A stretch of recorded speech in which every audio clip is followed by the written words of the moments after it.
Selamat malam, para pembaca setia kisah-kisah kehidupan. Malam itu, di luar jendela, angin berdesir lembut di antara dedaunan, menciptakan suara gemerisik yang menenangkan. Suara serangga malam di taman menjadi musik latar yang asing bagi malam pertama pernikahanku. Kamar pengantin yang telah disiapkan oleh ibu mertuaku sejak pagi menebarkan aroma kain kaku dari spray dan gorden baru yang belum sering dicuci. Aku terduduk gamang di tepi ranjang. Gaun pengantin telah lama kutanggalkan, namun hatiku masih kusut seperti benang kusut, dan kedua tanganku tak henti-hentinya gemetar. Di hadapanku, suamiku, Mas Budi, duduk menatapku tajam, seolah sedang mencoba menggali sesuatu dari dalam diriku. Dalam matanya, aku bisa melihat dengan jelas campuran amarah dan curiga yang begitu kutakutkan.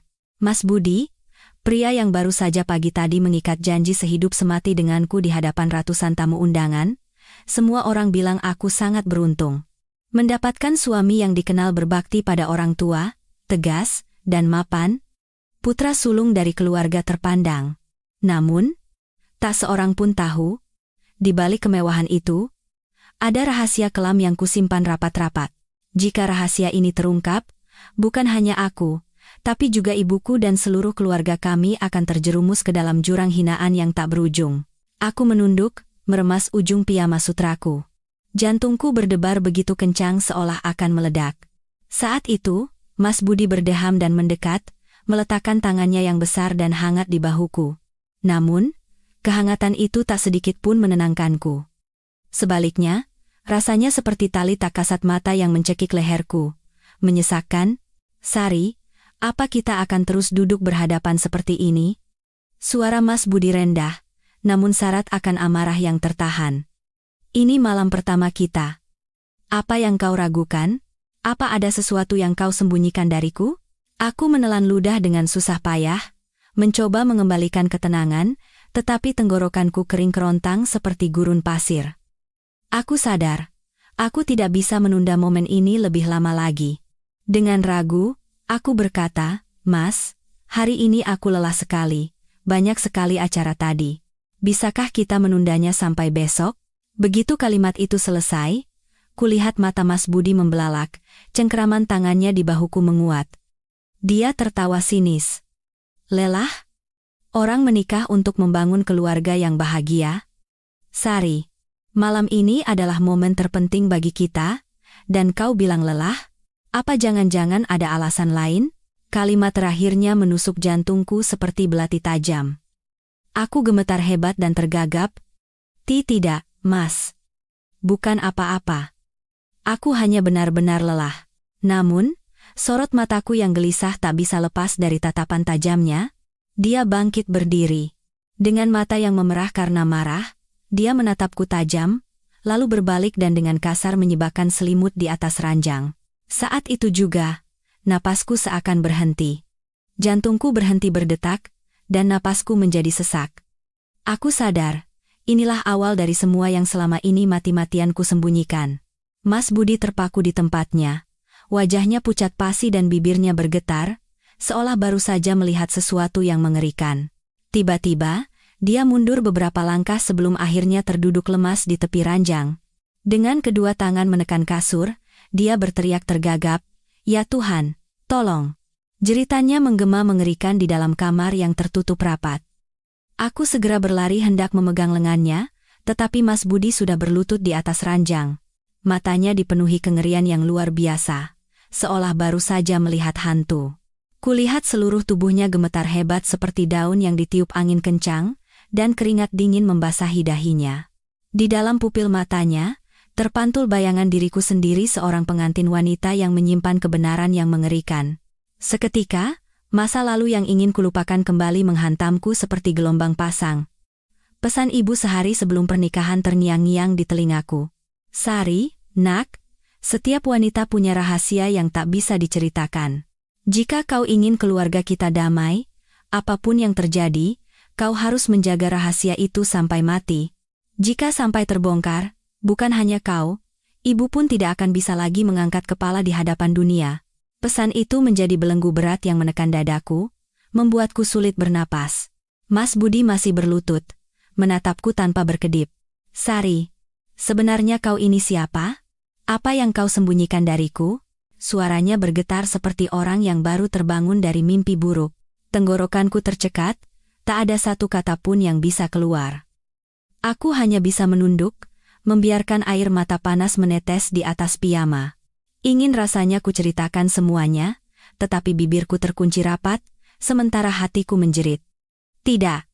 Dia tidak boleh tahu. Di luar, suara anjing menggonggong terdengar, dan desiran angin yang masuk melalui celah pintu semakin memperkeruh suasana tegang di dalam kamar. Seorang pria yang gemetar ketakutan dan seorang wanita yang menangis tanpa suara. Kami seperti dua orang asing yang dipaksa terikat oleh benang takdir. Ribuan pertanyaan berputar di kepalaku. Apakah rahasia ini pada akhirnya akan terungkap? Apakah kebahagiaan yang begitu rapuh ini akan hancur berkeping-keping di malam pertama pernikahan? Saat itu, hidupku terasa seperti perahu kecil yang terombang-ambing di tengah badai dahsyat. Aku sadar, perjalananku ke depan akan menjadi jalan terjal yang penuh duri, dipenuhi cinta dan curiga, ketakutan dan rahasia. Tetapi, aku sudah terlanjur melangkah ke dalam pernikahan ini. Aku memikul tanggung jawab untuk menjaga rahasia yang ibu mintaku jaga dengan nyawanya. Aku tahu, tidak ada jalan untuk kembali. Mas Budi mengangkat kepalanya. Matanya masih menatapku tajam, menuntut penjelasan. Aku menggigit bibir, jantungku berdebar tak karuan, dan aku bingung harus memulai dari mana. Malam pertama kami yang seharusnya manis, justru telah membuka pintu menuju jurang yang tak terduga dalamnya. Aku bisa melihat dengan jelas bahwa masa depan kami tidak akan pernah berjalan mulus, dan apa yang terjadi setelah malam itu benar-benar mengubah seluruh hidupku. Udara di dalam kamar malam itu terasa begitu berat hingga menyesakkan. Mas Budi masih berlutut di bawah ranjang, menatapku dengan mata kosong yang dipenuhi campuran ngeri dan curiga. Keringat dingin yang mengalir dari dahinya membasahi pipinya. Aku belum pernah melihat pria sekuat Mas Budi gemetar begitu rapuh. Hanya karena sekali menyibak selimut, satu fakta yang dilihatnya telah mengubahnya menjadi orang yang sama sekali berbeda. Aku pun gemetar, tapi bukan karena takut padanya. Aku takut pada momen saat rahasiaku terungkap. Jantungku berdebar tak terkendali, tenggorokanku tercekat, dan bibirku hanya bisa bergetar tanpa mampu mengeluarkan suara. Aku tidak tahu bagaimana harus menjelaskan, bagaimana cara menghapus sorot penuh curiga dari matanya. Aku hanya bisa menunduk, mengepalkan tangan begitu erat hingga kuku-kukuku menancap di telapak tangan. Sari. Suara Mas Budi terdengar serak, seperti gema dari kejauhan. Sebenarnya kau ini siapa? Apa yang kau sembunyikan dariku? Kenapa? Kenapa ada benda seperti itu? Aku menggeleng, air mata bercucuran. Tidak, Mas. Aku hanya Sari. Istrimu. Aku tidak menyembunyikan apapun darimu. Kumohon, jangan menatapku seperti itu. Kata-kata yang keluar dari mulutku terdengar begitu lemah dan bergetar, bahkan aku sendiri merasa itu tidak meyakinkan. Mas Budi terduduk di lantai, memegangi kepalanya dengan kedua tangan. Dia terus bergumam sambil menatap ke arah ranjang. Tidak masuk akal. Bagaimana bisa ada bekas seperti itu? Jelaskan padaku apa itu? Cepat. Dia hampir berteriak, suaranya pecah dan parau.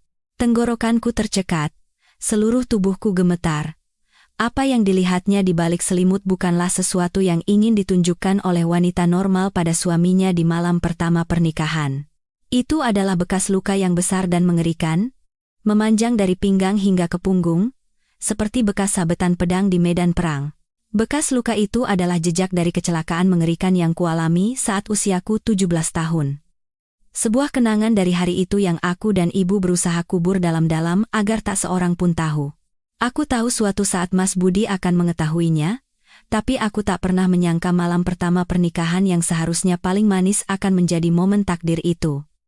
Malam itu berubah menjadi sesi interogasi mimpi buruk. Aku mencoba mundur untuk menghindari tatapannya, tapi Mas Budi menerjang dan mencengkeram pergelangan tanganku dengan kasar.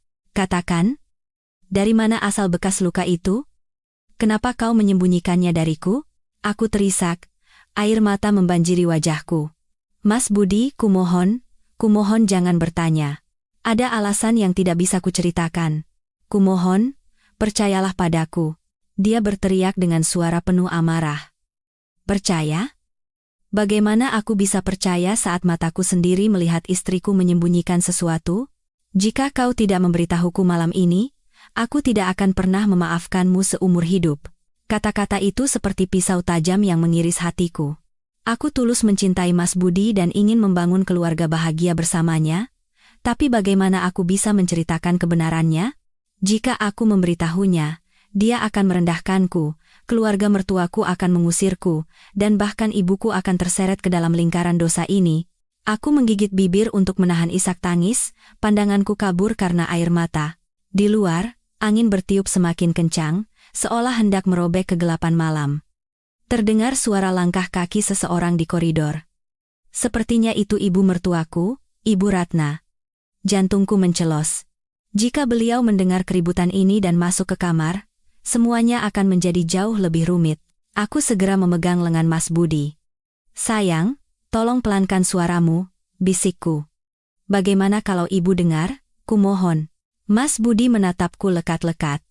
Setelah beberapa saat menatapku dengan pandangan membara, akhirnya dia melepaskan tanganku, mundur, dan terduduk di ranjang.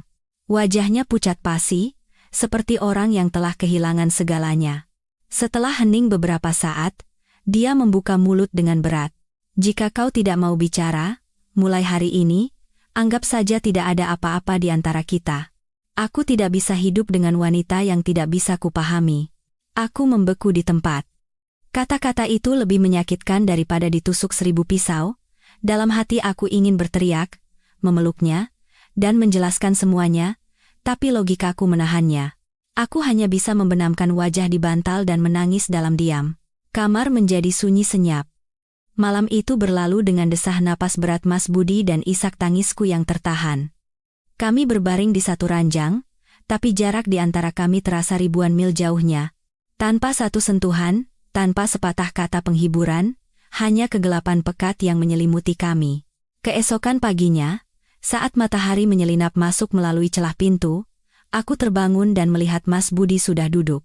Dia sedang mengenakan kemejanya dengan ekspresi dingin. Dia tidak menatapku, tidak juga berbicara. Saat aku bingung harus berbuat apa, dia bangkit, mengenakan jasnya, dan keluar begitu saja, meninggalkanku sendirian di kamar yang kosong. Aku memegangi dadaku. Hatiku sakit sekali serasa diremas. Sejak saat itu, aku sadar bahwa keretakan telah dimulai dalam kebahagiaanku yang rapuh. Rahasia itu seperti pedang yang tergantung di atas kepala kami, siap memutus tali pernikahan kami kapan saja. Saat itu, ibu mertuaku mengetuk pintu dan masuk. Dengan wajah tegas, beliau menatapku dari atas ke bawah. Pengantin baru, kenapa wajahmu pucat begitu? Apa malam pertamamu tidak menyenangkan? Menantu baru tidak boleh lalai sejak hari pertama? Itu tidak baik. Mendengar itu, aku semakin membeku dan hanya bisa menundukkan kepala. Aku tidak berani menatap mata ibu mertuaku. Rasanya tatapan itu bisa menembus dan melihat semua rahasiaku. Ketakutan yang tak terkendali mulai merayap dari lubuk hatiku. Apakah Mas Budi sudah menceritakan kejadian semalam pada ibunya? Apakah mereka akan tahu tentang bekas luka itu dan masa laluku yang tersembunyi? Jika kebenaran terungkap, aku akan dicap sebagai pembohong, diusir dari rumah mertua, dan ibuku pun akan ikut menderita. Aku duduk termangu, meremas-remas tanganku dalam kecemasan. Aku tahu jalan di depanku akan penuh badai, aku harus menjaga rahasia itu. Tapi, bagaimana aku bisa menyembunyikannya lebih lama lagi saat Mas Budi sudah melihatnya? Angin di luar kembali menderu, seolah memberi pertanda cobaan yang akan datang. Aku menatap ke arah pintu dan berdoa dalam hati. Tuhan, berikan aku kekuatan untuk terus berjalan di jalan ini. Izinkan aku menjaga baktiku pada ibu dan cintaku pada suamiku. Namun, jauh di lubuk hatiku, aku tahu. Badai yang sesungguhnya baru saja dimulai. Sejak pagi itu, aku menjalani hari-hariku dalam kecemasan. Mas Budi tetap diam dan dingin, seolah menjadi orang lain. Sebelum menikah, dia selalu lembut, hangat, dan perhatian, membuatku percaya bahwa dia akan menjadi sandaran yang kokoh seumur hidup. Tapi sekarang, hanya karena sebuah bekas luka, dia telah menjadi orang asing yang menatapku dengan penuh curiga, seolah aku adalah penjahat yang menyembunyikan dosa besar. Pada hari kedua pernikahan, Aku mencoba menebus kesalahan semalam. Aku bangun pagi-pagi dan turun ke dapur untuk menyiapkan sarapan. Namun, begitu masuk ke dapur, aku mendengar suara ibu mertua dan Mas Budi berbisik di halaman belakang. Suara ibu mertuaku terdengar tegas. "Ada apa semalam? Kenapa wajahmu muram sejak pagi?" Dan Sari juga terlihat lesu. "Jujur saja pada ibu, jangan ada yang ditutupi." Aku terkejut. Jantungku serasa copot. Aku segera bersembunyi di balik dinding dapur. Kedua tanganku terasa dingin. Mas Budi terdiam cukup lama, lalu menjawab dengan suara rendah, "Aku tidak tahu harus menjelaskannya bagaimana, Bu. Tolong jangan bertanya." Tapi rasanya ada yang tidak beres. Ibu Ratna berkata dengan cemas, "Tidak beres? Apa maksudmu?" "Kita mengambil menantu untuk melanjutkan keturunan dan mengurus rumah tangga. Kalau sejak malam pertama sudah ada masalah, bagaimana ke depannya? Kalau memang ada masalah dengannya, ibu harus tahu. Ibu tidak bisa membiarkan wanita yang menyimpan rahasia yang bisa merugikan keluarga kita masuk ke rumah ini." Mas Budi hanya mendesah berat tanpa menjawab. Aku bisa mendengar dengan jelas suara langkah kakinya menjauh. Ibu mertuaku tetap berdiri di sana, tenggelam dalam pikirannya, lalu bergumam pelan sambil mendesah, "Jangan-jangan anak itu menyembunyikan penyakit mengerikan." Celaka kalau begitu. Setiap kata yang diucapkannya terasa seperti jarum yang menusuk telingaku. Air mata menggenang di pelupuk mata, tapi aku menggigit bibir kuat-kuat agar isak tangisku tidak pecah. Ternyata Mas Budi begitu mencurigaiku hingga tidak bisa menjelaskannya bahkan pada ibunya sendiri. Dan ibu mertuaku, yang sejak awal sudah tegas padaku, kini menjadi semakin waspada. Aku gemetar memikirkan bahwa suatu saat nanti, jika rahasiaku terungkap, aku dan ibuku akan kehilangan segalanya. Saat sarapan, dengan tangan gemetar aku menyajikan makanan. Aku berusaha bersikap biasa saja, tapi tatapan tajam ibu mertuaku membuatku tanpa sadar merasa ciut. Beliau menatapku dari ujung rambut hingga ujung kaki, lalu melontarkan kalimat tajam yang dibalut candaan. "Menantu baru, wajahmu pucat sekali. Sepertinya semalam tidak begitu menyenangkan, ya?" Wajahku memerah padam. Aku hanya bisa menunduk tanpa menjawab. Mas Budi yang duduk di sampingku juga diam seribu bahasa dengan wajah dingin seperti es. Keheningannya lebih menyakitkan daripada ribuan kata celaan. Selama beberapa hari berikutnya, suasana di rumah semakin berat. Mas Budi menghindariku. Malam hari, dia tidur memunggungiku dan tak pernah sekalipun menyentuhku. Ibu mertuaku mengawasi setiap gerak-gerikku, mulai dari cara aku memasak dan membersihkan rumah, hingga cara berjalan dan berbicara. Aku merasa seperti berada di bawah kaca pembesar.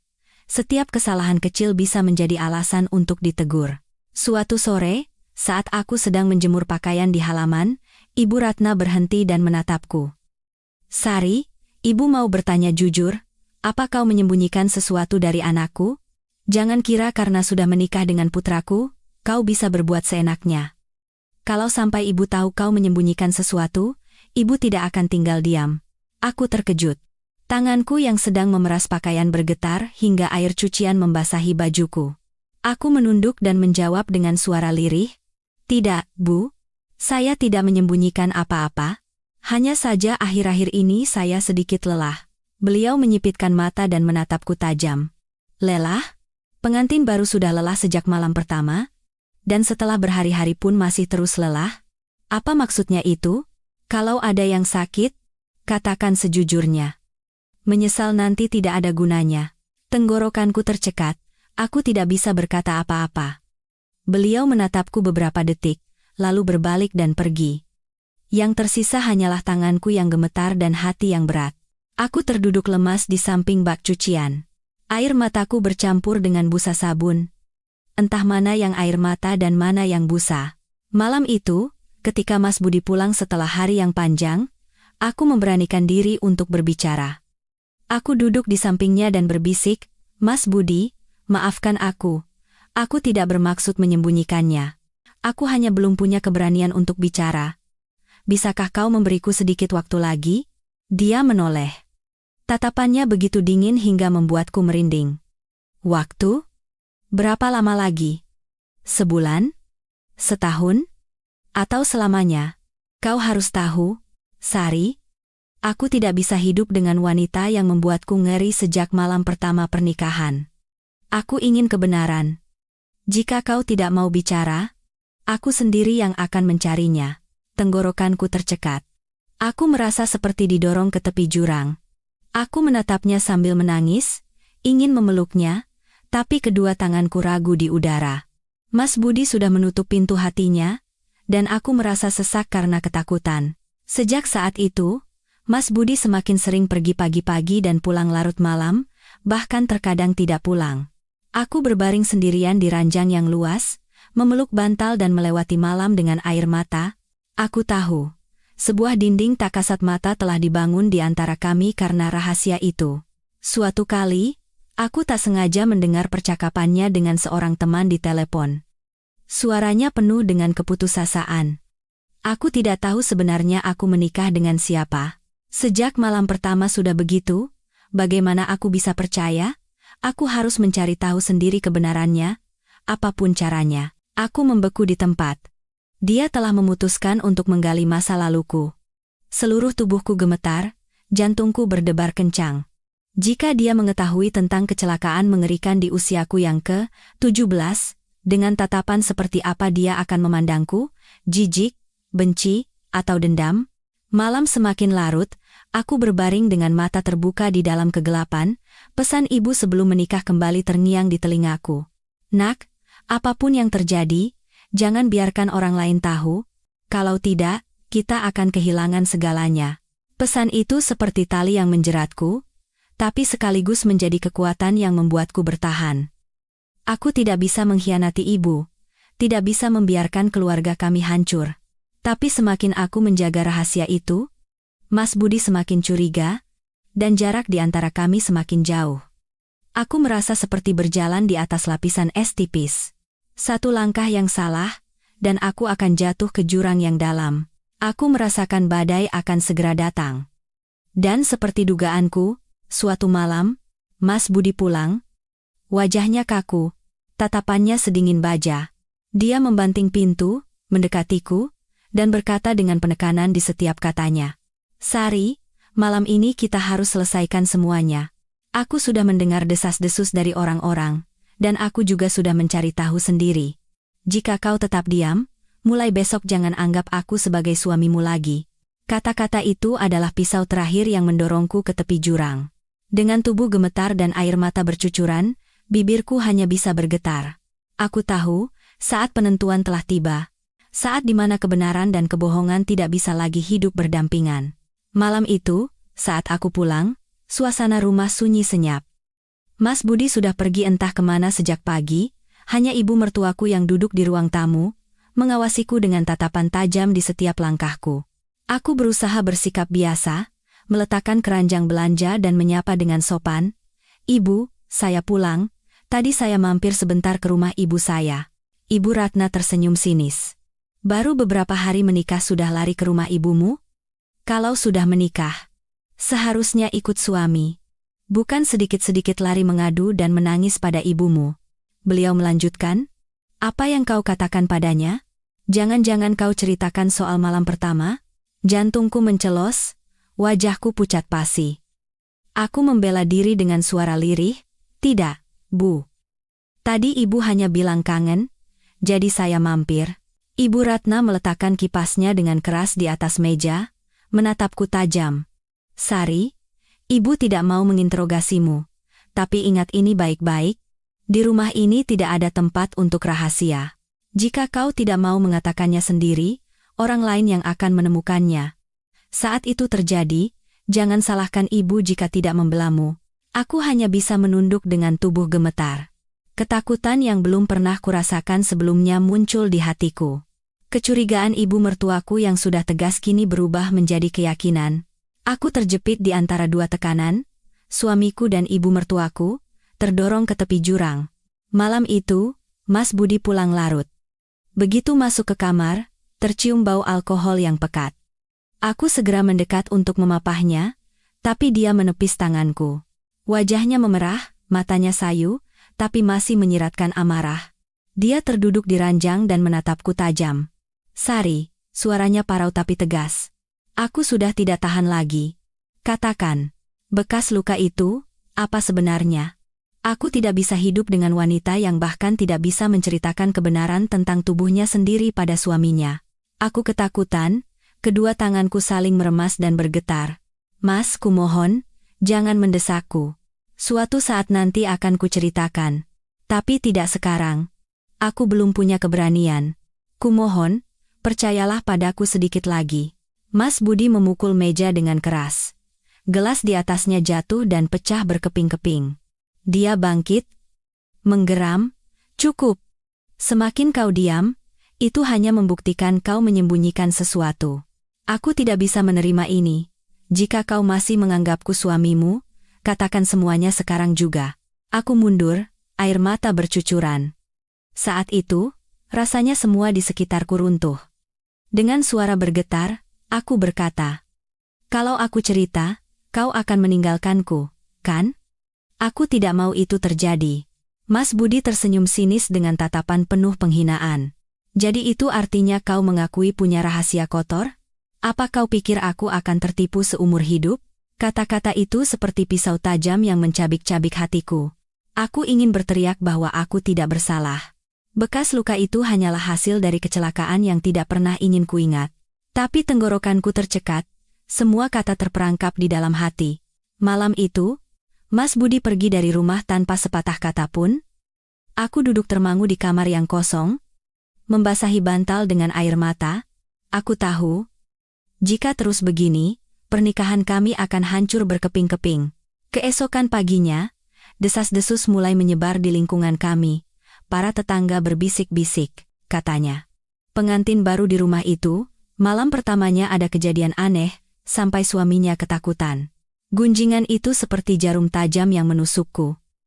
Bahkan saat pergi ke pasar, aku tidak berani mengangkat kepala.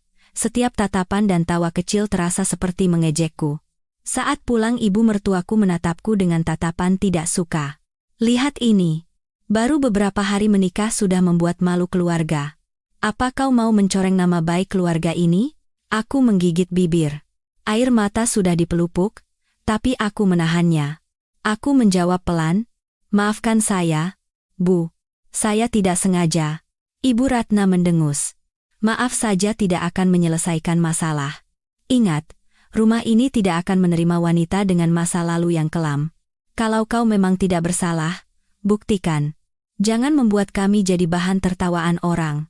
Aku kehilangan kata-kata, membeku di tempat. Saat itu, telepon dari adikku, Adi, berdering. Suaranya bergetar. "Mbak, apa ada gosip di rumah mertuamu? Tadi temanku bilang, orang-orang berbisik kalau Mbak punya rahasia mengerikan." Tenggorokanku tercekat. Aku menjawab dengan susah payah, "Adi, jangan percaya omongan orang. Mbak baik-baik saja, dan jangan ceritakan ini pada ibu, ya?" Setelah menutup telepon, aku terduduk di lantai. Kepalaku pusing. Aku seperti perahu yang terlempar ke tengah pusaran air, tidak tahu akan terbawa kemana oleh gelombang yang datang dari segala arah. Malam itu, Mas Budi pulang dengan wajah dingin. Tanpa menatapku, dia melemparkan setumpuk kertas ke atas meja. Dengan tangan gemetar, aku mengambilnya. Itu adalah beberapa lembar catatan rumah sakit tua yang berhasil ditemukannya. Dia bertanya dengan penekanan, "Apa ini?" "Sari, aku sudah tahu semuanya. Kau dirawat di rumah sakit selama beberapa bulan saat usiamu 17 tahun. Kenapa? Kenapa aku harus tahu masa lalu istriku dari secari kertas usang?" Aku terkejut. Kedua tanganku gemetar hebat. Kertas-kertas itu adalah bukti dari masa lalu yang ingin kukubur. Air mata mengalir di pipiku, dan aku berkata dengan suara tercekat, "Mas Budi, kumohon jangan menggalinya lagi. Aku tidak pernah mengkhianatimu. Aku hanya takut." Mas Budi memotong perkataanku. Tatapannya tajam. "Takut? Takut apa? Takut aku akan meninggalkanmu setelah tahu kebenarannya? Jika cintamu penuh dengan kebohongan, apalagi yang perlu dipertahankan?" Kata-kata itu adalah pukulan terakhir.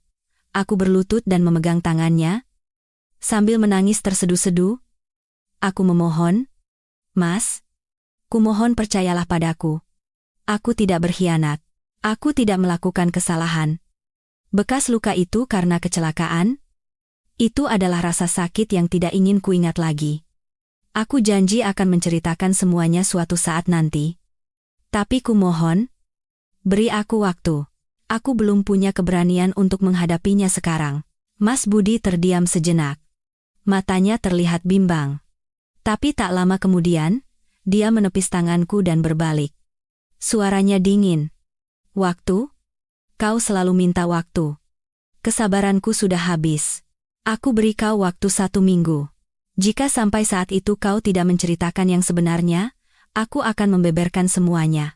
Saat itu terjadi, jangan salahkan aku jika aku kejam. Dia pergi setelah mengatakan itu. Aku terduduk di lantai, hanya bisa menangis. Waktu yang kumiliki tinggal 1 minggu. Menceritakan kebenaran, atau kehilangan segalanya. Di kepalaku, suara ibu terngiang. Nak, jangan biarkan siapapun tahu. Kalau tidak, kita akan kehilangan segalanya. Di satu sisi ada janji pada ibu, di sisi lain ada pernikahanku yang di ujung tanduk. Aku tahu tidak ada lagi tempat untuk lari. Tapi membayangkan hari saat kebenaran terungkap, jantungku serasa diremas dan seluruh tubuhku gemetar. Di luar, guntur dan kilat menyambar seolah merobek langit. Aku duduk di kamar yang gelap, memeluk bantal. Rasanya seluruh dunia telah meninggalkanku. Dan aku sadar, badai yang sesungguhnya baru saja dimulai. 1 minggu. Mungkin terdengar lama, tapi bagiku, itu adalah waktu yang singkat dan menyesakkan. Setiap hari berlalu, aku merasa seperti berjalan di atas lapisan es tipis. 1 langkah yang salah, dan segalanya akan hancur berkeping-keping. Sesuai janjinya, Mas Budi tidak lagi mendesak atau bertanya. Sebagai gantinya, dia mempertahankan keheningan yang dingin dan menakutkan. Dia makan bersama aku dan ibu mertua, tapi selalu menghindari tatapanku, hanya berbicara seperlunya, dan tidak pernah menatap wajahku secara langsung. Setiap malam, dia tidur memunggungiku. Suara napasnya teratur, tapi terasa begitu asing, seolah jarak di antara kami ribuan mil jauhnya. Aku ingin berbicara, mencari celah sekecil apapun untuk mendekatinya, tapi setiap kali melihat matanya yang dulu hangat kini dipenuhi kekecewaan, tenggorokanku tercekat. Aku takut jika menceritakan kebenaran, semuanya akan berakhir. Aku terus berdoa dalam hati, berharap seiring berjalannya waktu akan ada jalan keluar. Tapi waktu terus berjalan tanpa ampun, dan tenggat waktu 1 minggu semakin dekat. Perlahan, aku terdorong ke tepi jurang. Di tengah kebingunganku, telepon dari ibu datang. Suara ibu terdengar serak. Nak, akhir-akhir ini banyak sekali desas-desus tidak enak. Katanya keluarga mertuamu tidak menyukaimu, dan mereka bilang kau punya rahasia. Sari, kau baik-baik saja? Bagaimana kau bertahan? Mendengar suara ibu, air mataku langsung tumpah. Aku berusaha menahan suara serakku, tapi tidak berhasil. Bu, aku tidak tahu harus bagaimana. Mas Budi memberiku waktu 1 minggu untuk menceritakan yang sebenarnya, atau dia akan membeberkan semuanya. Aku takut sekali, Bu. Kalau dia benar-benar melakukannya, ibu terdiam sejenak, lalu berkata dengan suara bergetar, Sari, lebih baik kau ceritakan saja. Kalian akan hidup bersama selamanya, terlalu menyakitkan jika terus hidup dalam kebohongan. Tapi ibu tahu, menceritakan kebenaran itu tidak mudah. Nak, maafkan ibu karena membiarkanmu menanggung beban ini sendirian. Aku membeku di tempat. Ibu masih menyalahkan dirinya sendiri atas kecelakaan bertahun-tahun yang lalu. Hari naas yang tidak akan pernah kulupakan seumur hidupku. Kecelakaan mengerikan yang membuatku terbaring di rumah sakit selama berbulan-bulan. Luka itu merobek kulitku dan meninggalkan bekas luka yang mengerikan. Tapi masalahnya bukan hanya bekas luka itu. Ada kebenaran yang lebih dalam yang tersembunyi. Kecelakaan itu berhubungan dengan masalah utang keluarga kami. Setelah ayah meninggal, ibu harus menanggung utang sendirian. Saat sedang mencari pinjaman, kecelakaan mengerikan itu terjadi, dan akulah yang menjadi korbannya. Jika fakta ini terungkap, nama baik keluarga kami akan hancur, dan aku akan menjadi bahan cemoohan. Itulah alasan ibu memintaku menjaga rahasia itu. Tapi sekarang, aku mulai bimbang. Apakah menjaga rahasia ini adalah hal yang benar? Sore itu, Saat aku sedang duduk di kamar, ibu mertuaku tiba-tiba masuk, tatapannya dingin. Dan di tangannya ada setumpuk kertas. Aku langsung tahu itu adalah catatan rumah sakit yang ditemukan Mas Budi. Ibu Ratna membanting berkas itu ke atas meja dan berteriak, "Apa ini, Sari? Apa kau berniat menyembunyikan ini seumur hidup? Kenapa aku harus tahu fakta ini dari secari kertas usang, bukan dari mulutmu sendiri?" Seluruh tubuhku gemetar, keringat dingin mengalir. Aku membela diri dengan suara lirih, "Ibu, saya tidak tahu harus bagaimana menjelaskannya. Itu sudah lama berlalu, dan saya tidak ingin mengungkitnya lagi." Beliau melotot. "Tidak ingin mengungkitnya lagi? Apa kau pikir keluarga ini mau menerima menantu dengan masa lalu yang tidak jelas? Apa kau tahu apa yang dibicarakan orang-orang di luar sana? Mereka bilang kau punya cacat, membawa sial ke rumah ini. Jika kau tidak bisa menjelaskannya dengan jelas, aku tidak bisa mengakuimu sebagai menantuku." Aku berlutut dan menangis tersedu-sedu. "Ibu, kumohon beri saya sedikit waktu lagi. Saya tidak bersalah. Saya hanya tidak punya keberanian." Beliau menepis tanganku dan menatapku dengan tatapan menghina. 1 minggu. "Setelah 1 minggu, jika kau masih bungkam, kemasi barang-barangmu dan keluar dari rumah ini." Pintu dibanting dengan keras. Aku terduduk di lantai, hanya bisa menangis. Sekarang bukan hanya Mas Budi, ibu mertuaku pun memaksaku untuk memilih. Aku seperti burung yang terperangkap, semakin meronta, semakin terjerumus ke dalam rawa keputusasaan. Malam itu, Mas Budi pulang. Tanpa menatapku, dia berkata dengan dingin, "Besok adalah hari terakhir. Aku ingin mendengar kebenarannya langsung dari mulutmu. Jika kau terus diam, aku akan menceritakan semuanya pada kerabat kita. Saat itu terjadi, jangan salahkan aku jika aku bersikap dingin." Aku menangis sambil memegang tangannya. Dengan suara bergetar, aku berkata, "Mas Budi, kumohon, aku tidak berkhianat. Aku tidak pernah melakukan hal buruk. Bekas luka itu karena kecelakaan. Aku hampir mati di rumah sakit. Aku hanya tidak mau kau menatapku dengan kasihan, dan aku tidak mau keluarga mertua meremehkanku. Kumohon, pahami perasaanku." Mas Budi terdiam sejenak. Untuk pertama kalinya setelah berhari-hari, dia menatap lurus ke mataku. Saat itu, kulihat sorot matanya goyah antara amarah dan iba. Tapi tak lama kemudian, dia memalingkan wajah, suaranya masih dingin. "Kecelakaan? Hanya itu? Jika hanya kecelakaan, kenapa kau menyembunyikannya mati-matian seperti orang yang bersalah? Aku tidak bisa percaya. Kau masih menyembunyikan sesuatu dariku." Tenggorokanku tercekat, hatiku serasa hancur. Perkataannya benar. Kecelakaan itu tidak sederhana. Itu terkait dengan utang keluarga kami dan hari-hari menyakitkan yang harus ibu lalui dalam keputusasaan. Jika aku menceritakan yang sebenarnya, ibu juga akan terseret ke dalam pusaran ini. Malam itu, aku tidak bisa tidur sama sekali. Aku duduk di dekat jendela, menatap cahaya bulan yang redup. Aku bertanya pada diriku sendiri, apa itu cinta? Apa itu pernikahan? Jika aku harus memilih antara ibu dan suami, siapa yang harus kupilih? Air mata membasahi bantalku. Keesokan paginya, sebelum aku sempat bersiap, Mas Budi memanggilku ke ruang tamu. Di hadapannya, duduk ibu mertuaku dan beberapa kerabat senior. Jantungku mencelos. Aku tahu, saatnya telah tiba. Mas Budi menatapku dan berkata dengan tegas, "Sari, katakan semuanya dengan jelas hari ini. Jika kau terus diam, kau bukan lagi istriku." Seluruh rumah menjadi sunyi senyap, semua mata tertuju padaku. Aku berdiri di tengah tatapan-tatapan tajam itu, kedua tanganku gemetar, keringat dingin mengalir di seluruh tubuh. Di kepalaku, suara ibu bergema, "Jangan biarkan siapapun tahu." Tapi saat aku menatap Mas Budi, tatapannya begitu tegas seolah menembus jantungku. Aku tahu, momen ini akan menentukan segalanya. Jika aku bicara, aku akan mengingkari janjiku pada ibu. Jika aku diam, aku akan kehilangan suami dan nama baikku. Aku membuka mulut, dengan suara bergetar, aku berkata, "Mas Budi, ibu, semuanya, sebenarnya." Saat itu, seluruh ruangan diselimuti keheningan yang menyesakkan. Yang terdengar hanyalah detak jantungku yang menggila. Puluhan tatapan tajam menghujaniku, membuat seluruh tubuhku gemetar hebat. Tenggorokanku kering kerontang, bahkan kata-kata yang ingin kuucapkan pun sulit keluar. Mas Budi berdiri di hadapanku, menatapku tajam seolah tidak akan mentolerir lagi penghindaran. Di sampingnya, ibu mertuaku melipat tangan di dada dengan ekspresi tegas, menunggu jawabanku. Aku menarik napas dalam-dalam dan dengan susah payah membuka mulut.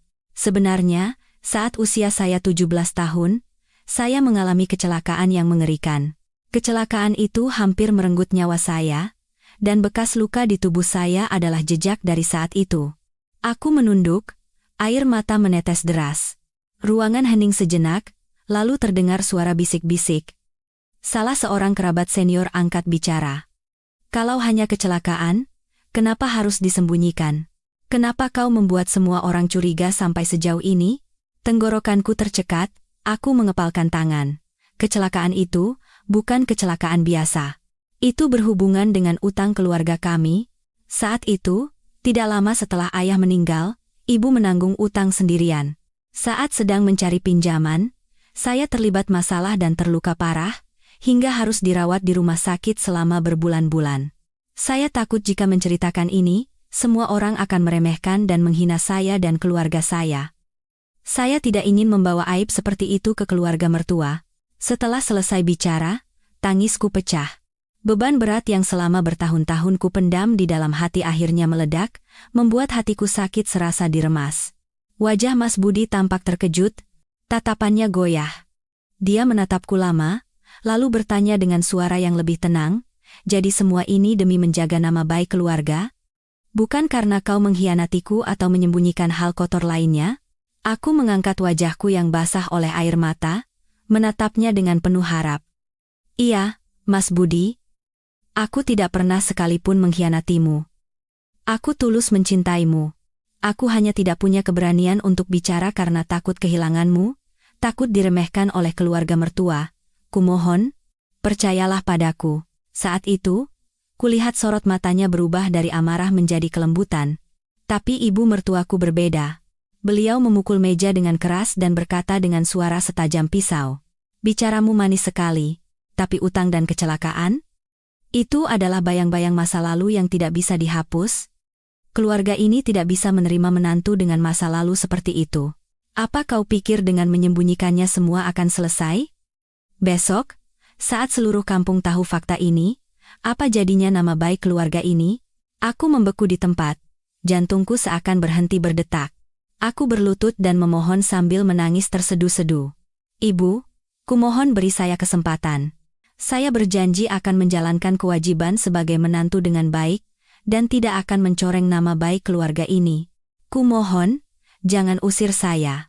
Saat itu, Mas Budi melangkah maju ke depan ibunya. Suaranya tegas. "Ibu, cukup. Dia adalah istri saya. Kecelakaan adalah kecelakaan, masa lalu adalah masa lalu. Saya tidak peduli dengan pandangan orang lain. Yang penting bagi saya adalah kebenaran dan perasaan saat ini. Sari tidak bersalah." Seluruh ruangan kembali hening. Aku mengangkat kepala menatap Mas Budi, rasa haru yang hangat menyelimuti hatiku. Aku tidak pernah menyangka dia akan membelaku seperti ini.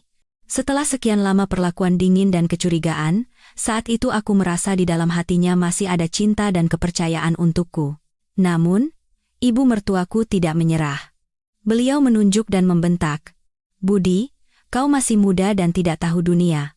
Menikah dengan wanita yang tidak jelas asal-usulnya akan membuatmu sengsara seumur hidup. Ibu tidak percaya dia hanya mengalami kecelakaan biasa. Ibu akan menyelidikinya sendiri sampai ke akar-akarnya. Jika dia memang tidak bersalah, syukurlah. Tapi jika ada sedikit saja sisi gelap, ibu tidak akan pernah memaafkannya." Wajahku pucat pasi, seluruh tubuhku terasa dingin.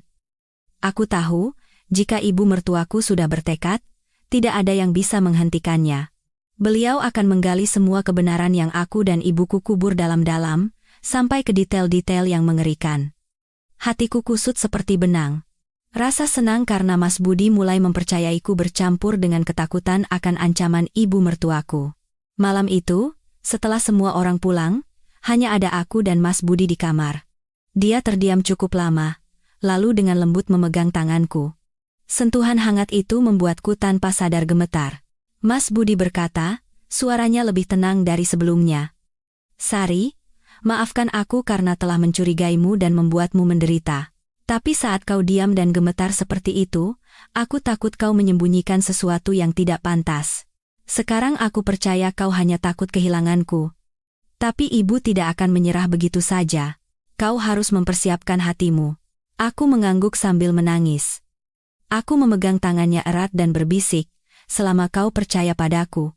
Selama kau percaya padaku, aku bisa menahan cobaan apapun. Dia memelukku erat, kehangatannya yang sudah lama tidak kurasakan. Suhunya seolah melelehkan dinginnya perlakuan beberapa hari terakhir, tapi di dalam hatiku masih ada bara kecemasan. Ibu mertuaku tidak akan berhenti. Badai yang sesungguhnya masih menanti di depan kami.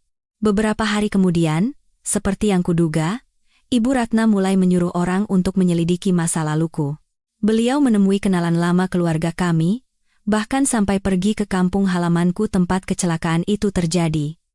Kabar itu sampai ke telingaku melalui bisik-bisik tetangga. Aku membeku di tempat. Jika ibu mertuaku tahu segalanya, rahasia terdalam tentang masalah utang dan orang-orang yang mendorong keluarga kami ke tepi jurang akan terungkap. Saat itu terjadi, bukan hanya aku yang akan kehilangan muka, ibuku pun akan terseret ke dalam jurang. Suatu malam, aku menelepon ibu dan berkata dengan suara bergetar, "Bu, ibu mertuaku menyuruh orang menyelidiki masa lalu kita. Aku takut sekali. Bagaimana kalau beliau tahu segalanya?" Ibu terdiam sejenak, lalu mendesah dalam-dalam. "Nak, jika kebenaran memang harus terungkap, biarkan saja. Apa salah kita sampai harus hidup bersembunyi seumur hidup? Kau sudah menanggung terlalu banyak beban.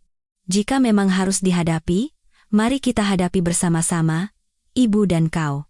Mendengar kata-kata ibu, air mataku langsung tumpah. Aku ingin menjadi kuat, tapi jauh di lubuk hatiku, aku masih gemetar ketakutan. Aku merasa kedamaian singkat ini tidak akan bertahan lama. Badai yang jauh lebih besar sedang mendekat.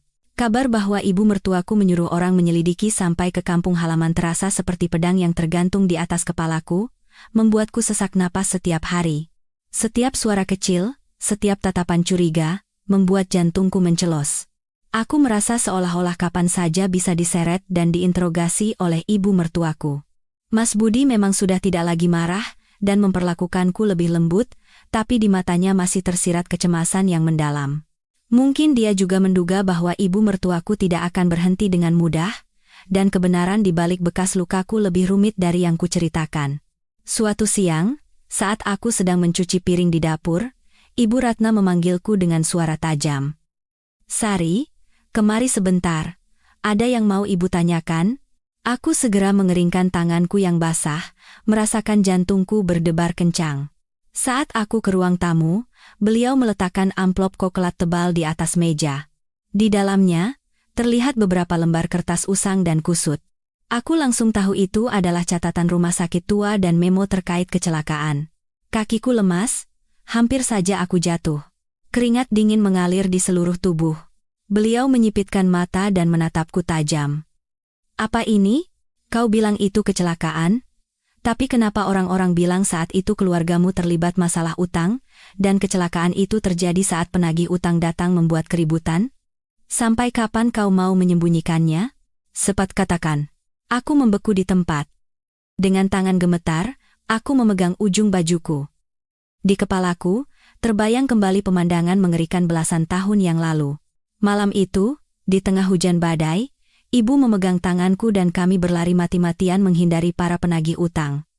Saat itulah, sebuah truk menabrakku. Seluruh tubuhku berlumuran darah, rasa sakit yang luar biasa dan jeritan mengerikan bercampur aduk. Kenangan itu masih seperti pisau yang mengiris jantungku. Air mata mengalir di pipiku. Aku berlutut di hadapan ibu mertuaku. "Ibu." "Benar. Tahun itu, keluarga kami mengalami kesulitan. Setelah ayah meninggal, ibu terjerat utang yang sulit ditanggung sendirian. Saya adalah korban, Bu, bukan pelaku. Kumohon, pahami keadaan saya. Alasan saya menyembunyikannya bukan untuk menipu keluarga ibu, tapi karena saya takut diremehkan, takut dibilang membawa sial ke rumah ini." Ibu Ratna masih menatapku dengan tatapan dingin dan tegas. Korban atau bukan, bayang-bayang masa lalu itu akan mengikutimu seumur hidup. Apa kau tahu?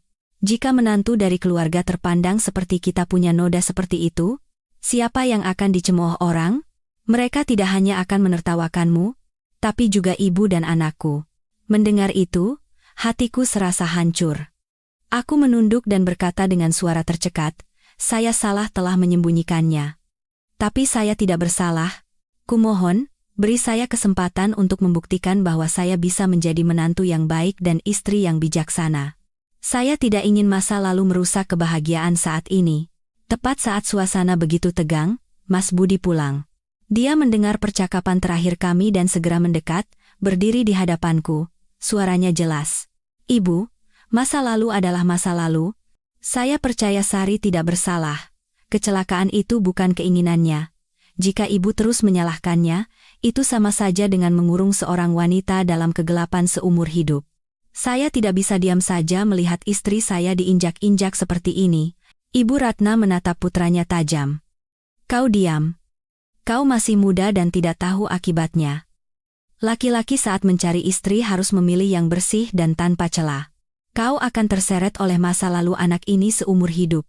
Tapi Mas Budi tetap tegas. Ibu, jika saya meninggalkan istri saya hanya karena pandangan dunia, saya bukan lagi manusia. Saya sudah menikah dengan Sari, dan saya akan bertanggung jawab. Kumohon, jangan lagi memojokkannya.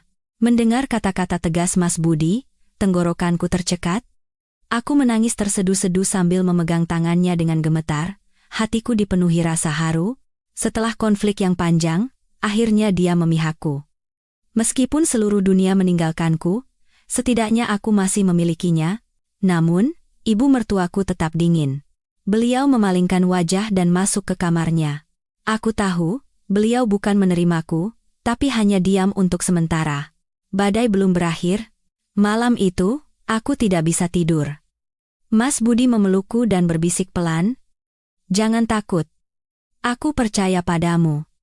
Meskipun ibu terus menyelidiki, aku akan melindungimu. Aku membenamkan wajah di dadanya, menangis dan berbisik, selama kau percaya padaku, aku bisa melewati semuanya. Tapi di dalam hatiku masih ada kecemasan.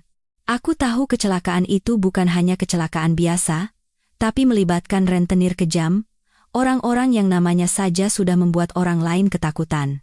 Jika ibu mertuaku menggali lebih dalam, suatu saat mereka akan muncul. Dan saat itu terjadi, aku tidak bisa menjamin keluarga ini bisa tetap damai. Benar saja, beberapa hari kemudian, seorang pria asing muncul di depan gerbang rumah mertuaku. Penampilannya kasar, tatapannya licik, dan suaranya kurang ajar. Saat aku sedang menyapu halaman, dia mendekat dan berkata sambil menyeringai, "Hei, kau Sari, kan? Lama tidak bertemu. Ingat kejadian dulu? Kasus yang bikin heboh seluruh kampung itu." Wajahku pucat pasi, tangan dan kakiku lemas hingga sapu yang kupegang terjatuh. Jantungku berdebar kencang, keringat dingin mengalir. Aku mundur dan tergagap. Siapa Anda? Saya tidak kenal. Pria itu tertawa keras. Tidak kenal? Cepat sekali kau lupa. Tahun itu, kalau bukan karena orang seperti kami yang menagih utang, kau tidak akan mengalami kejadian itu. Bekas luka di tubuhmu itu. Kau bisa menipu orang lain, tapi tidak bisa menipuku. Benar, kan? Suaranya menggema di seluruh halaman.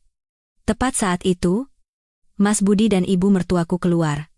Aku membeku seperti batu, wajahku sepucat kertas.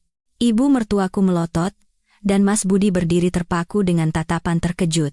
Saat itu, aku sadar, aku tidak bisa lagi menyembunyikan masa lalu. Masa lalu telah datang mengetuk pintu hidupku, menelanjangiku di hadapan semua orang. Saat itu, udara di halaman terasa seberat timah. Setiap kata yang dilontarkan pria asing itu seperti pisau yang mengiris jantungku. Aku membeku di tempat, kakiku gemetar seolah tak mampu lagi menopang tubuh. Jantungku berdebar kencang, dan rasanya ada tangan tak kasat mata yang meremas dadaku hingga sesak. Ibu mertuaku, Ibu Ratna, menatapku tajam, lalu menunjuk pria itu dan berteriak, "Apa katamu barusan? Siapa kau berani-beraninya datang ke rumah orang dan bicara sembarangan?" Pria itu menyeringai, matanya yang licik memandangi kami. Bicara sembarangan? Orang di kampung ini pasti kenal aku. Dulu, saat keluarga Sari terlilit utang, kami yang datang menagih. Tepat saat itu, wanita ini mengalami kecelakaan, dirawat di rumah sakit hampir setengah tahun, dan bekas lukanya pasti masih jelas di tubuhnya. Mana mungkin dia bisa menyangkal? Kata-kata itu seperti petir yang menyambar kepalaku. Aku terhuyung dan harus berpegangan pada tiang teras agar tidak jatuh. Mas Budi terpaku di tempat, menatapku seolah baru saja ditikam. Di matanya, aku bisa membaca keterkejutan, amarah, dan kekecewaan yang mendalam. Dengan susah payah, aku membuka mulut dan tergagap. Mas Budi, apa yang dia katakan tidak benar. Aku tidak ada hubungannya dengan masalah utang. Aku hanya terseret. Aku ini korban. Pria itu tertawa mengejek. Korban? Enak sekali bicaramu. Tapi faktanya, kau dan ibumu lari dari utang, terpojok, lalu terjadilah kecelakaan itu. Kan? Sekarang mau menyangkal apa lagi? Ibu mertuaku berteriak dengan mata berapi-api. Pantas saja dari awal sudah terasa tidak beres. Ternyata menantu di rumah ini berasal dari keluarga penunggak utang dan menipu kami semua. Sari, kau telah menipu ibu dan suamimu. Dengan muka apa lagi kau akan menghadapi dunia? Aku berlutut dan menangis tersedu-sedu. Ibu, kumohon dengarkan penjelasan saya. Saya tidak sengaja menipu. Saya hanya takut diremehkan. Saya dan ibu sudah terlalu banyak menderita. Saya tidak ingin masa lalu merusak kebahagiaan saat ini. Saya mencintai Mas Budi. Saya tidak pernah sekalipun mengkhianati keluarga ini. Mas Budi mendekat, menatapku dengan tatapan terluka. Suaranya parau. Kenapa kau tidak bilang dari awal? Kenapa kau biarkan aku mencarinya sendiri, dan akhirnya membiarkan orang lain membeberkan semuanya di tengah halaman seperti ini? Sari, aku bisa memaafkan bekas lukamu, tapi kebohongan seperti ini sulit kumaafkan. Mengerti? Hatiku hancur berkeping-keping. Aku mengangkat wajahku yang basah oleh air mata menatapnya. Aku takut kalau aku bilang, kau akan meninggalkanku. Aku tidak punya keberanian. Kumohon, percayalah padaku. Aku tidak bersalah. Aku hanya korban. Pria itu menyela sambil tertawa. Percaya? Laki-laki yang tertipu air mata wanita akan sengsara seumur hidup. Jujur saja, kalau bukan karena utang ibumu tahun itu, kecelakaan itu tidak akan terjadi. Sebaiknya keluarga ini juga hati-hati. Sama saja dengan membawa penunggak utang lain ke dalam rumah. Mendengar itu, Ibu Ratna memukul meja dengan keras dan berteriak, "Pergi dari sini sekarang juga. Rumah ini bukan tempat untuk dikotori oleh orang sepertimu. Tapi kau, Sari, dengarkan baik-baik. Aku tidak akan membiarkan masalah ini begitu saja. Rumah ini tidak bisa menerima menantu dengan asal-usul sepertimu." Pria itu mengangkat bahu dan pergi, tapi matanya masih menyiratkan ejekan. Setelah dia pergi, halaman menjadi sunyi senyap. Yang tersisa hanyalah isak tangisku dan tatapan dingin ibu mertuaku. Ibu Ratna berkata tegas pada Mas Budi, "Anakku, sadarlah. Bagaimana mungkin wanita dengan masa lalu kotor seperti itu pantas untuk keluarga kita?" Mas Budi terdiam lama. Matanya memerah. Dia menoleh padaku, mendesah dalam-dalam, lalu berkata pelan, "Ibu, beri saya waktu. Saya butuh waktu untuk berpikir." Setelah mengatakan itu, dia masuk ke kamarnya. Aku masih berlutut di tengah halaman, hanya bisa menangis. Ibu mertuaku menatapku sekali lagi dengan tatapan penuh penghinaan, lalu berbalik dan pergi. Aku terduduk lemas di lantai. Seluruh tenagaku hilang, rasanya seluruh dunia runtuh. Malam itu, aku meringkuk diam di sudut kamar, tidak berani mendekati Mas Budi. Dia berbaring memunggungiku, napasnya teratur tapi terasa berat. Aku ingin memeluknya, menjelaskan lebih banyak, tapi tanganku gemetar dan tidak berani mengulurkannya. Aku takut jika aku menyentuhnya, dia akan menepisku. Dalam kegelapan, aku teringat tatapan ibu saat terakhir kali kami bertemu. Tatapan yang dipenuhi rasa kasihan dan bersalah. Ibu memintaku untuk menghadapi kebenaran, tapi aku tidak cukup kuat. Sekarang, masa lalu datang sendiri mencariku, menelanjangiku, dan aku kehilangan tempat berpijak. Keesokan paginya, dengan mata bengkak karena menangis semalaman, aku duduk termangu di teras. Ibu mertuaku keluar dan berkata dengan suara sedingin es, Sari. Mulai hari ini jangan harap kau akan diperlakukan sebagai menantu terhormat di rumah ini. Kalau kau mau membuktikan kau tidak bersalah, tunjukkan dengan perbuatan. Kalau tidak, kemasi barang-barangmu dan kembali ke rumah ibumu. Aku menunduk dan menjawab dengan suara tercekat, "Baik, Bu. Saya akan berusaha. Kumohon beri saya kesempatan." Ibu mertuaku mendengus dan berbalik. Siang itu, Mas Budi tidak pulang untuk makan siang. Aku duduk di depan meja makan yang dingin, menatap kursinya yang kosong, hatiku serasa diremas. Aku takut dia semakin menjauh dariku. Takut dia akan meninggalkanku setelah mendengar perkataan ibunya. Sore harinya, saat pulang dari pasar, aku kembali mendengar bisik-bisik, "Lihat itu, menantu di rumah itu ternyata dari keluarga penunggak utang." Kasihan sekali, kata-kata itu seperti pisau tajam yang mengirisku. Aku menggigit bibir, memegang keranjang belanja, dan berjalan cepat sambil menangis. Malam itu, Mas Budi pulang larut. Dia duduk di kursi, terdiam lama, lalu membuka mulut dengan pelan. "Sari, aku butuh waktu. Aku tidak tahu bagaimana harus menerima situasi ini. Aku percaya kau korban, tapi aku tidak tahan jika kebohonganku terungkap di hadapan orang lain seperti ini. Apa kau mengerti perasaanku?" Aku mengangguk sambil meneteskan air mata. "Aku mengerti, dan aku minta maaf. Kumohon jangan tinggalkan aku. Aku akan membuktikan nilaiku dengan cara apapun." Dia mendesah. Tatapannya masih terlihat lelah. "Aku belum membuat keputusan apapun. Tapi bersiaplah. Badai ini belum berakhir." Kata-katanya terdengar seperti ramalan yang tidak menyenangkan. Aku tahu pria itu tidak akan berhenti di sini. Masa lalu yang sudah terungkap akan memanggil semua yang terlibat dan menciptakan gelombang yang lebih besar. Dan aku tidak tahu berapa lama lagi aku bisa bertahan. Selama beberapa hari berikutnya, udara di rumah terasa sangat menyesakan. Sejak pria itu datang dan membuat keributan, aku harus hidup di bawah pengawasan tajam ibu mertuaku dan keheningan tak terduga dari Mas Budi. Aku berusaha sekuat tenaga mengerjakan pekerjaan rumah. Bangun pagi-pagi memasak, membersihkan setiap sudut rumah. Aku menuruti setiap perkataan ibu mertuaku tanpa membantah, bahkan saat beliau menegurku dengan keras, berharap bisa meluluhkan hatinya. Tapi aku tahu, jika masalah utang ini tidak selesai, aku tidak akan pernah punya tempat yang sesungguhnya di rumah ini. Suatu sore, saat aku sedang mencuci piring, aku mendengar suara Mas Budi dan ibunya berdebat di ruang tamu. Suara ibu mertuaku terdengar tajam, "Kau masih mau membelanya? Kau lihat sendiri, kan? Wanita itu membawa aib ke rumah kita." Suara Mas Budi terdengar rendah dan berat, tapi tegas. "Ibu, saya sudah bilang. Sari tidak bersalah. Kecelakaan itu bukan keinginannya, saya sudah menikahinya, dan saya tidak bisa meninggalkannya." Ibu mertuaku membentak dengan suara penuh amarah. "Kau masih muda dan hanya mengandalkan semangatmu, jadi kau tidak bisa melihat masa depan. Pria itu sudah datang ke sini dan mengungkit masa lalu. Siapa yang tahu apa yang akan terjadi besok? Apa kau mau jadi bahan tertawaan seluruh kampung dan kerabat?" Suara Mas Budi sedikit serak. "Ibu, saya tidak peduli dengan pandangan orang lain. Yang penting bagi saya adalah orang yang saya cintai. Jika saya meninggalkan istri saya karena omongan orang, saya akan menyesal seumur hidup." Aku berdiri di sana, air mata menetes di atas wastafel.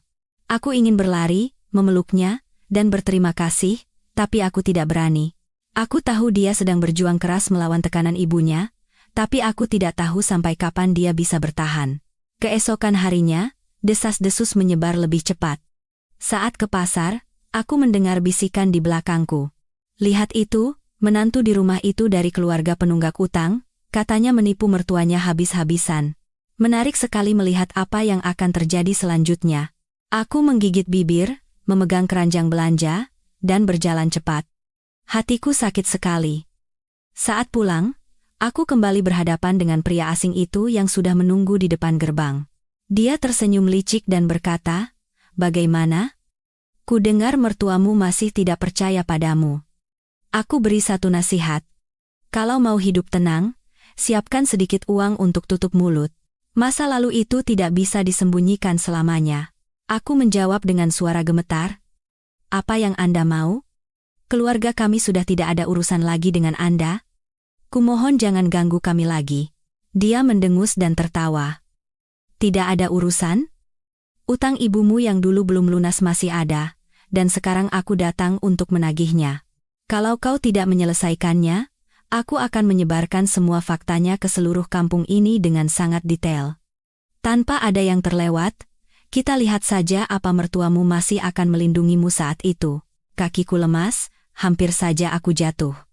Aku teringat bagaimana dulu ibu berlari ke sana kemari untuk melunasi utang sampai jatuh sakit. Aku kira semuanya sudah berakhir. Tapi sekarang dia muncul lagi dan mendorongku ke tepi jurang. Malam itu, aku tidak bisa menelan nasi sedikit pun. Mas Budi khawatir melihat wajahku yang pucat, tapi aku hanya menggelengkan kepala. Aku tidak berani mengatakan bahwa pria itu datang lagi dan meminta uang. Aku takut jika aku mengatakannya, Mas Budi akan berpikir keluarga kami masih terlibat masalah utang dan kehilangan sisa kepercayaannya padaku. Aku memendam kekhawatiran itu sendirian, membasahi bantal dengan air mata setiap malam. Beberapa hari kemudian, pria itu muncul lagi. Kali ini, dia berteriak keras di depan gerbang. "Sari, keluar. Punya utang harus dibayar." Masa mau sembunyi terus? Teriakannya membuat para tetangga keluar dan menonton. Dengan tubuh gemetar, aku keluar. Wajahku pucat pasi. Ibu mertuaku juga berlari keluar dari dalam. Wajahnya memerah padam. "Siapa kau berani-beraninya membuat keributan di depan rumah orang?" Pria itu tertawa. "Aku ini kreditur lama keluarga Sari. Sepertinya rumah ini saat mengambil menantu tidak diselidiki dengan benar." "Ya? Sekarang saat aku datang menagih utang, malah marah-marah. Orang-orang berbisik dan menunjuk-nunjuk." Aku membeku di tempat, air mata menggenang di pelupuk mata. Saat itu, Mas Budi pulang. Melihat pemandangan itu, dia berlari dan mencengkeram kerah pria itu, menggeram, "Tutup mulutmu. Kalau kau berani menghina istriku di depan umum, aku tidak akan tinggal diam." Pria itu tertawa dan menepis tangan Mas Budi. "Aku hanya mengatakan yang sebenarnya, kalau tidak mau malu, bayar saja utangnya. Sudah bertahun-tahun, tapi utang itu belum lunas." Mas Budi berteriak dengan mata berapi-api. "Berapa? Katakan, aku akan menyelesaikannya. Tapi setelah hari ini, jangan pernah muncul lagi di sini." Aku terkejut dan memegang lengan Mas Budi. "Jangan. Sayang. Jangan beri dia uang. Itu masalah lama. Ibu sudah menyelesaikannya. Dia hanya berbohong untuk memeras uang. Sekali kita memberinya uang, dia akan terus mengganggu kita." Mas Budi menatapku dengan tatapan bingung. Dia terdiam, lalu menarikku masuk ke dalam rumah dan membanting pintu. Di luar, teriakan pria itu masih terdengar, tapi di telingaku, yang terdengar hanyalah detak jantungku yang menggila. Di dalam kamar, Mas Budi memegang bahuku erat dan berkata dengan penekanan di setiap katanya, "Sari, katakan padaku yang sebenarnya. Apa utangnya masih ada? Atau tidak? Kau harus bersumpah padaku." Air mata mengalir di pipiku. Aku berkata dengan suara tercekat, "Mas Budi, aku bersumpah. Tidak ada lagi urusan apapun. Ibu sudah melunasinya sejak lama. Orang itu hanya mengancam kita untuk memeras uang. Kumohon, percayalah padaku." Dia menatapku lama. Di matanya masih ada keraguan. Tapi tak lama kemudian, dia mendesah dalam-dalam. Di satu sisi, aku bersyukur dia tidak meninggalkanku. Tapi di sisi lain, aku diliputi ketakutan bahwa badai akan terus berlanjut. Malam itu, aku tidak bisa tidur. Aku duduk di dekat jendela, menatap cahaya bulan yang redup, hatiku kusut seperti benang. Aku tahu kemunculan pria itu hanyalah permulaan. Masa lalu sudah terungkap, dan kini menyeret masa kiniku ke dalam jurang. Aku bergumam dalam kegelapan. Jika aku kehilangan suami dan keluarga ini, apa yang tersisa dalam hidupku? Dan aku mulai menangis terseduh-seduh. Isak tangisku hilang di telan kegelapan malam. Tidak ada yang mendengar. Hanya hatiku yang hancur berkeping-keping yang mendengarnya. Setelah mendengar semua kebenaran dari ibu, hatiku terasa sangat berat. Selama perjalanan pulang ke rumah mertua, aku terus berpikir bagaimana cara menyampaikan cerita ini pada Mas Budi. Di satu sisi, aku ingin menceritakan semuanya dan mendapatkan kepercayaannya sepenuhnya, Tapi di sisi lain, aku takut jika dia tahu yang sebenarnya, dia akan membenciku dan ibuku. Langkahku terasa berat, jantungku berdebar kencang seolah akan keluar dari dada. Begitu masuk ke gerbang, aku melihat Mas Budi duduk di teras, tenggelam dalam pikirannya. Dari raut wajahnya, terpancar kelelahan yang mendalam, entah karena pekerjaan atau karena aku. Aku memanggilnya pelan, "Mas Budi." Dia menoleh. Matanya sempat berbinar sejenak, tapi kemudian kembali redup. Tanpa berkata apa-apa, dia mengangguk dan mempersilakanku masuk. Saat makan malam, ibu mertuaku masih diam, tapi tatapannya setajam pisau, mengawasi setiap gerak-gerikku. Aku merasa seperti seorang terdakwa. Nasi terasa menyangkut di tenggorokan, tapi aku berusaha menyelesaikan makan malam dengan tenang. Setelah makan malam dan mencuci piring, aku membulatkan tekad dan kembali ke kamar. Saatnya telah tiba untuk menghadapi semuanya.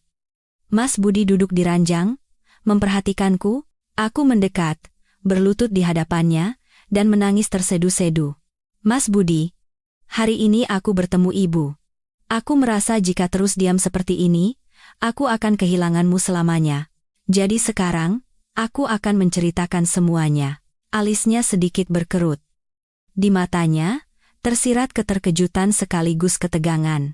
Aku menarik napas dalam-dalam, dan berkata dengan suara bergetar. "Tahun itu, setelah ayah meninggal, ibu menanggung utang yang sangat besar. Bunganya membengkak, dan kami terpojok. Saat melarikan diri dari para rentenir, aku mengalami kecelakaan dan hampir mati. Ibu menjual hampir semua harta kami untuk melunasi utang, tapi masih tersisa sedikit. Aku kira setelah sekian lama mereka sudah lupa, tapi sekarang mereka muncul lagi dan mengancam kami." Mas Budi menatapku dengan mata terbelalak, terdiam. Aku melanjutkan sambil terisak, "Aku menyembunyikannya darimu bukan karena aku bersalah, tapi karena aku takut kau akan meremehkanku, takut diusir dari rumah mertua. Aku salah karena tidak jujur sejak awal. Tapi kumohon, percayalah satu hal ini. Perasaanku padamu tidak pernah bohong.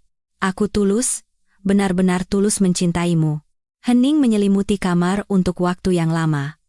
Mas Budi bangkit dari tempat tidur, mendekat, dan membantuku berdiri. Tatapannya menjadi lebih lembut, dan tangannya bergetar.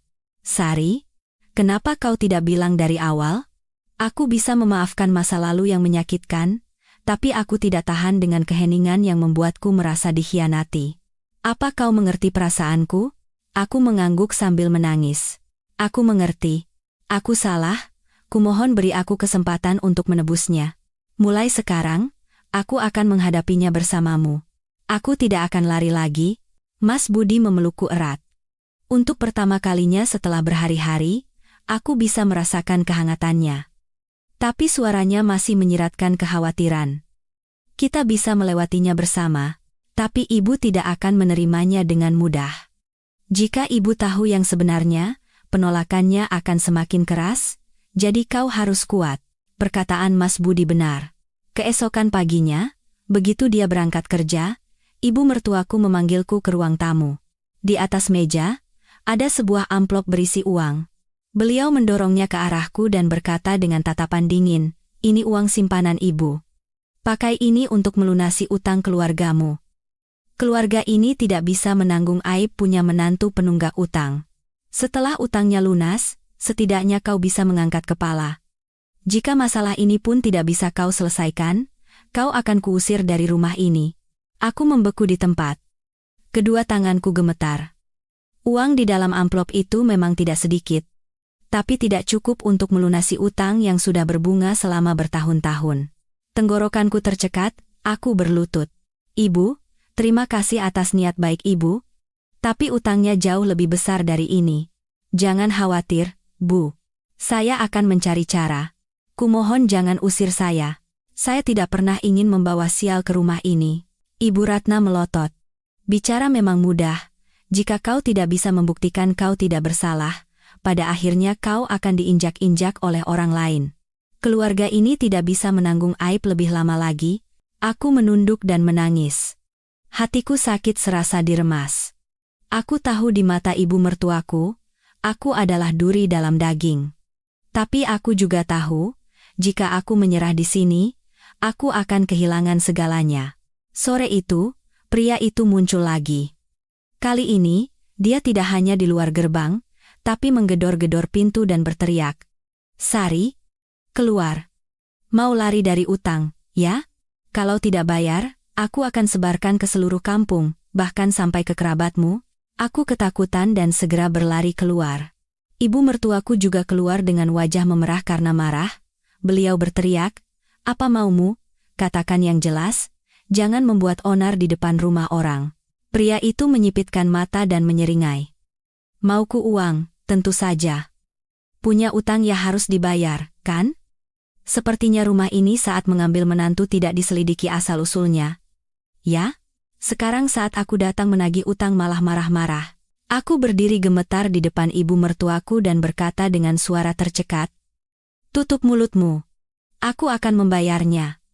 Tapi tidak hari ini, kumohon jangan menghinaku di depan ibu mertuaku." Pria itu tertawa mengejek.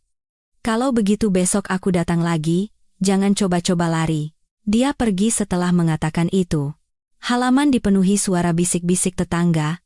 Ibu mertuaku gemetar karena marah dan menoleh padaku. "Kau lihat? Kau telah menghina seluruh keluarga ini. Jika kau tidak menyelesaikan masalah ini, kau akan segera kuusir dari rumah ini." Aku berlutut dan menangis terseduh-seduh. "Ibu, kumohon beri saya waktu. Saya akan mencari cara. Saya tidak ingin mencoreng nama baik keluarga ini." Ibu Ratna mendengus dan masuk ke dalam. Aku masih berlutut di tengah halaman, merasakan jantungku serasa diremas. Malam itu, Mas Budi menemukanku duduk termenung. Aku menceritakan semua kejadian hari itu padanya. Mas Budi memegangi kepalanya dan mendesah, lalu berkata, "Sari, aku tidak bisa membiarkan orang itu menghinamu seperti itu. Besok aku akan menemuinya bersamamu. Kita bicara dengan jelas. Jika memang benar masih ada utang, aku akan mencari cara untuk menyelesaikannya. Tapi jika dia berbohong, kita akan selesaikan secara hukum." Mendengar kata-katanya, aku merasa senang sekaligus takut. Senang karena akhirnya dia tidak mengabaikanku, tapi takut karena aku tahu masalah ini tidak akan mudah. Tapi aku juga sadar, aku tidak bisa lagi menghindar. Aku harus menghadapinya bersama suamiku dan menyelesaikannya sekali untuk selamanya. Malam itu, saat menatap Mas Budi yang tertidur, aku diliputi berbagai macam perasaan. Aku sadar betapa beruntungnya aku.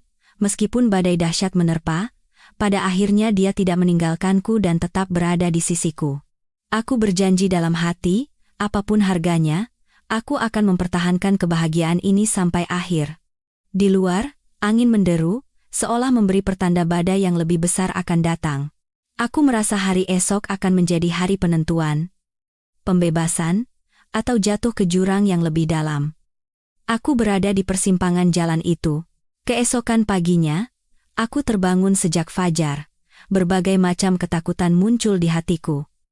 Semalaman aku hampir tidak bisa tidur, hanya mendengarkan suara jam yang seolah menghitung waktu menuju saat penentuan.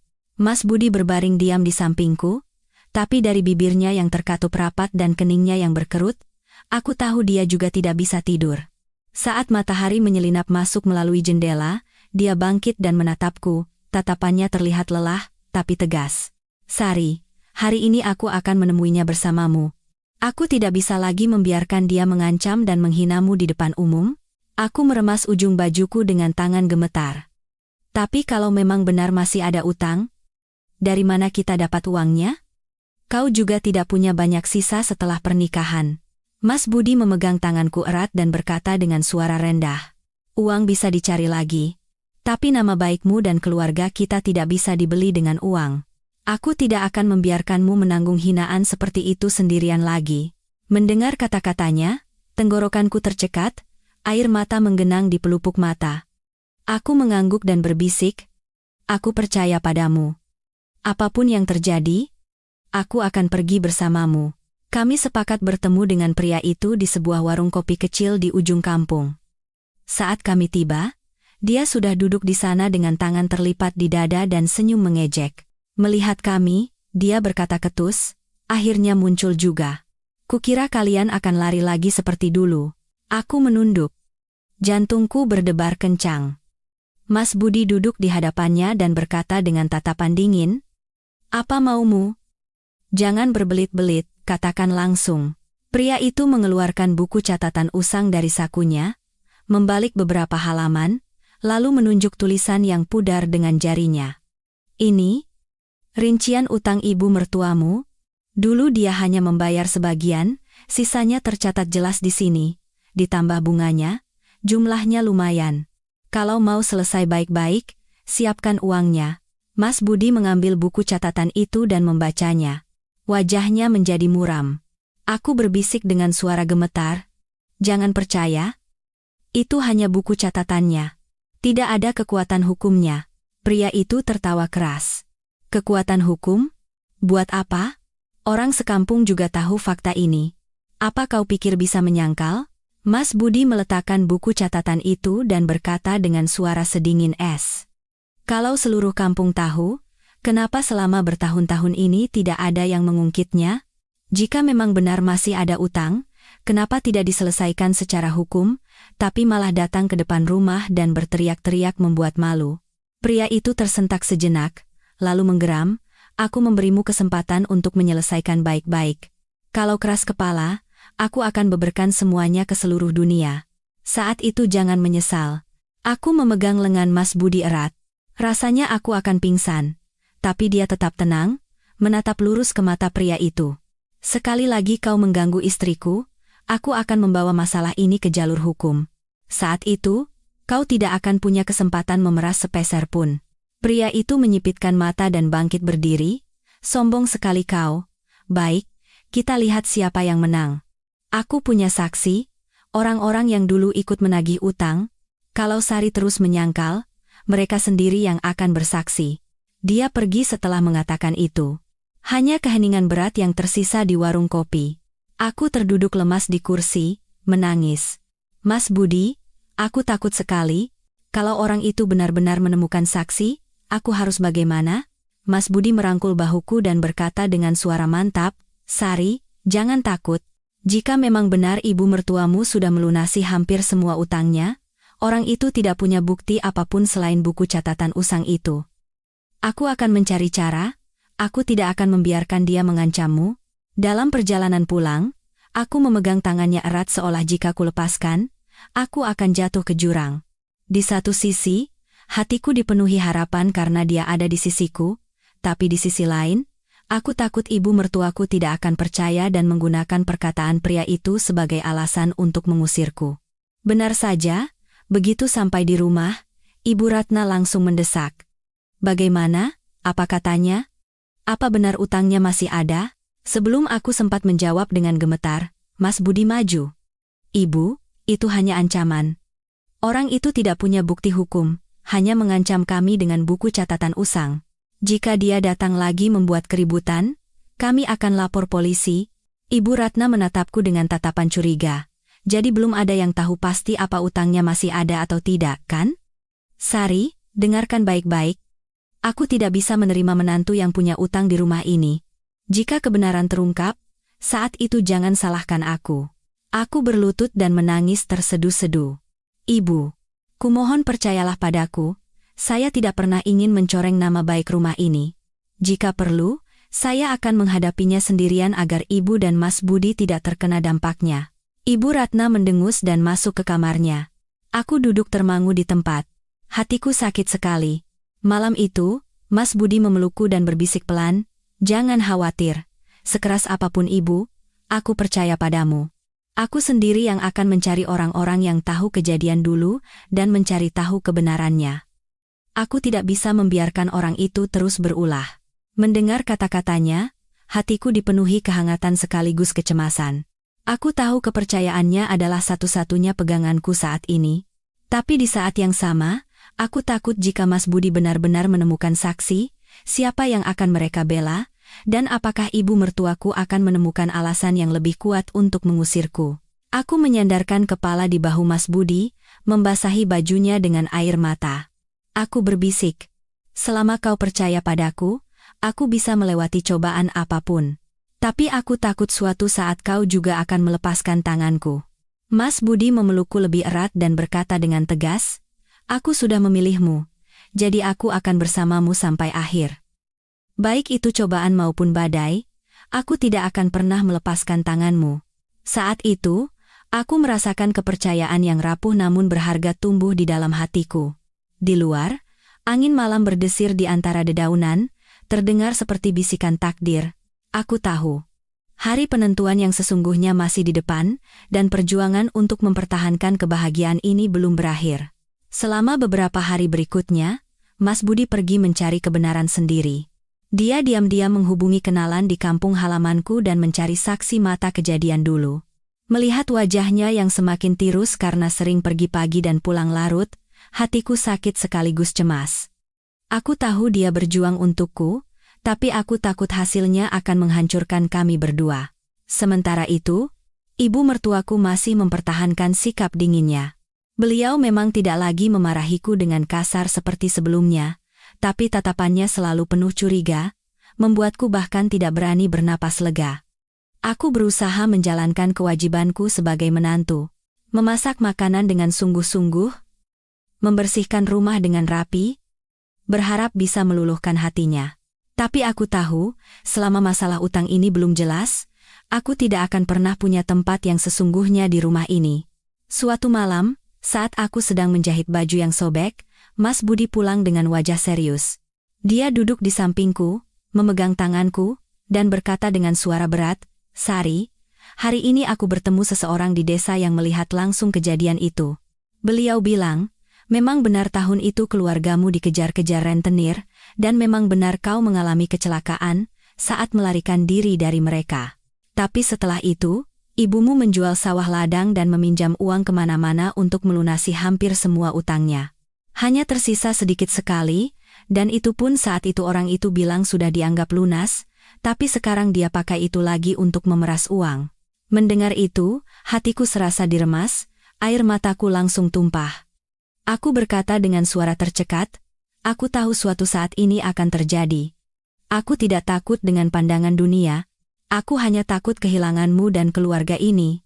Mas Budi memelukku dan berkata dengan suara tegas, "Sari, kau tidak bersalah. Yang bersalah adalah para rentenir yang memojokkan keluargamu. Aku sudah melaporkan orang itu ke polisi karena telah membuat onar di rumah kita. Jika dia muncul lagi, dia akan menanggung akibatnya." Mendengar kata-katanya, rasanya ada kekuatan baru yang tumbuh di hatiku. Aku membenamkan wajah di bahunya dan menangis terseduh-seduh, tapi di dalam hatiku tumbuh kepercayaan yang belum pernah kurasakan sebelumnya. Beberapa hari kemudian, kami dipanggil ke kantor polisi bersama pria itu. Dia masih dengan angkuh membawa buku catatan usangnya dan berteriak-teriak bahwa ibuku belum melunasi utangnya. Tapi di hadapan polisi, dia tidak bisa menunjukkan satu pun dokumen hukum. Orang-orang desa yang menjadi saksi mata kejadian dulu juga hadir. Mereka bersaksi bahwa ibuku sudah melunasi hampir semua utangnya, dan sisa yang sedikit itu sudah dianggap lunas olehnya sendiri. Hasilnya jelas. Polisi memberikan peringatan keras pada pria itu untuk berhenti mengancam, dan jika dia membuat keributan lagi, dia akan dihukum berat. Saat polisi membacakan kesimpulannya, aku menangis. Setelah bertahun-tahun hidup dalam rasa bersalah, akhirnya aku bisa membersihkan namaku. Saat pulang, aku berlutut di hadapan ibu mertuaku dan berkata dengan suara tercekat, "Ibu, sekarang semua kebenaran sudah terungkap. Maafkan saya karena selama ini telah menyembunyikannya dan membuat ibu khawatir. Mulai sekarang, saya akan menjalankan kewajiban sebagai menantu dengan baik agar ibu tidak malu." Ibu Ratna menatapku lama, lalu mendesah pelan. Tatapannya menjadi lebih lembut, suaranya pun melunak. "Berdirilah. Ibu akui beberapa hari terakhir ini, ibu bersikap keras padamu. Tapi sebagai seorang ibu, kau juga harus mengerti kekhawatiran ibu terhadap nama baik keluarga. Sekarang semuanya sudah jelas, jadikan ini pelajaran. Mulai sekarang hiduplah dengan jujur dan jangan sampai mengalami masalah seperti ini lagi." Aku menangis terseduh-seduh sambil memegang tangannya. Hatiku terasa ringan, seolah baru terbangun dari mimpi yang panjang dan buruk. Mas Budi berdiri di sampingku, merangkul bahuku dengan tatapan hangat. Sejak saat itu, suasana di rumah perlahan berubah. Ibu mertuaku tidak lagi mengawasiku di setiap kesempatan. Meskipun belum sepenuhnya ramah, sikapnya yang tajam sudah banyak berkurang. Mas Budi semakin menyayangiku, seolah ingin menebus penderitaan yang kualami. Dia memberikan lebih banyak perhatian dan berbagi perasaan denganku. Suatu sore, aku pergi menjenguk ibu. Melihatku yang lebih ceria dan sehat, ibu meneteskan air mata bahagia. Aku memeluknya dan berbisik, "Bu, semuanya sudah selesai. Tidak perlu takut lagi. Mas Budi masih di sisiku, dan ibu mertuaku juga sudah mulai memahamiku. Berhentilah menyalahkan diri sendiri, Bu. Ibu sudah terlalu banyak berkorban untukku." Ibu mengusap air matanya dan memegang tanganku erat. "Nak, bagi ibu, kebahagiaanmu sudah cukup. Sekarang badai sudah berlalu, jagalah rumah tanggamu, jagalah cintamu. Ingat, yang terpenting bukan masa lalu, tapi bagaimana kau menjalani masa kini dan masa depan." Aku mengangguk dengan rasa haru yang meluap. Pelajaran terbesar dalam hidupku adalah bahwa menyembunyikan hanya akan memperparah luka, dan hanya dengan menghadapi, luka itu bisa disembuhkan. Hari-hari setelahnya berjalan dengan damai. Aku mengurus rumah tangga dengan sepenuh hati. Mas Budi sering memberiku semangat. "Kita sudah melewati cobaan ini, jadi tidak ada lagi yang bisa menghalangi kita. Kau percaya padaku? Dan aku akan selalu percaya padamu." Aku tersenyum dengan mata berkaca-kaca. Aku tahu, pernikahan kami mungkin tidak akan selalu mulus, tapi selama ada kepercayaan dan cinta satu sama lain, kami bisa berjalan bersama sampai akhir. Di seberang teras, sinar matahari senja memanjang, dan angin berdesir lembut di antara dedaunan. Aku bergumam dalam hati. Badai apapun pada akhirnya akan berlalu, dan hanya cinta yang akan tersisa. Para pembaca yang budiman, kehidupan seorang wanita bernama Sari akhirnya telah melewati badai yang dahsyat. Utang dan kecelakaan masa lalu, kecurigaan suami dan perlakuan dingin ibu mertua, hingga gunjingan tetangga, semua cobaan itu seolah hendak menelannya. Namun, pada akhirnya, dengan kekuatan cinta, kesabaran, dan kepercayaan, saya dan Mas Budi berhasil mengatasi semuanya. Yang terpenting bukanlah betapa menyakitkannya masa lalu, tapi bagaimana kita menjalani masa kini dan memiliki hati yang tulus dan baik untuk menjaga kebahagiaan. Melalui kisah ini, saya mendapatkan pelajaran yang mendalam, menyembunyikan hanya akan memperdalam luka, dan hanya dengan menghadapi, penyembuhan bisa dimulai. Saya takut menghadapi kebenaran, takut kehilangan cinta dan diremehkan, tapi saat saya memberanikan diri untuk bicara, saat Mas Budi melindungiku, dan saat ibuku bersedia menanggung semua tanggung jawab, barulah badai mulai reda. Seorang wanita yang berjalan di jalan pernikahan tidak hanya membawa cinta, tapi juga luka dan harapan dari masa lalu. Tidak ada manusia yang sempurna, setiap orang punya ceritanya masing-masing. Yang penting adalah suami istri saling mendengarkan cerita satu sama lain, memahami, dan melewati kesulitan bersama. Suami yang benar-benar berharga bukanlah yang mencurigai istrinya, tapi yang memegang erat tangannya di tengah badai. Ibu mertua yang benar-benar bijaksana bukanlah yang mencari-cari kesalahan menantunya, tapi yang bisa melihat usaha dan ketulusan menantunya. Dan menantu yang baik adalah yang berani menghadapi kesalahannya, bertanggung jawab, dan berbakti pada keluarga. Kisah saya berakhir dengan bahagia, tapi saya percaya ini bisa menjadi bahan renungan bagi banyak orang yang hidup dalam ikatan keluarga. Bagi semua yang saat ini menjadi istri, suami, dan orang tua, semoga kita bisa lebih banyak saling mendengarkan, memaafkan, dan mencintai. Karena di tengah badai kehidupan, yang bisa melindungi keluarga kita hanyalah cinta dan kepercayaan. Terima kasih telah menyimak kisah panjang hari ini sampai akhir. Jika Anda menyukai cerita ini, silakan tinggalkan pemikiran Anda di kolom komentar, dan jangan lupa untuk berlangganan dan menyukai. Apakah Anda pernah mengalami pengalaman serupa dengan Sari dalam hidup Anda? Pelajaran apa yang Anda dapatkan dari cerita ini? Hidup memang tidak bisa lepas dari badai, tapi selama ada cinta dan kepercayaan, kita bisa menemukan kedamaian di tengah badai yang paling dahsyat sekalipun.